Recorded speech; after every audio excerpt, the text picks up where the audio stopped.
नारायण परब्रह्म सर्वकारणकारणं प्रपद्ये वेङ्कटेशाख्यं तदेव कवचं मम। सहस्रशीर्षा पुरुषो वेङ्कटेशः शिरोवतु प्राणेशः प्राणनिलयः प्राणं रक्षतु मे हरिः।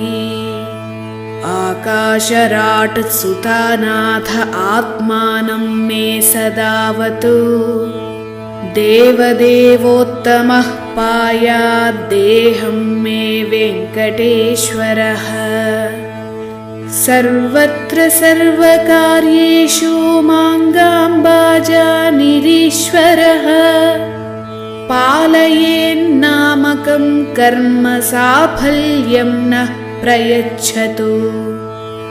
य एतत् वज्रकवचमभेद्यं वेङ्कटेश्वरः सायं प्रातः पठेन्नित्यं मृत्युः तरति निर्भयः।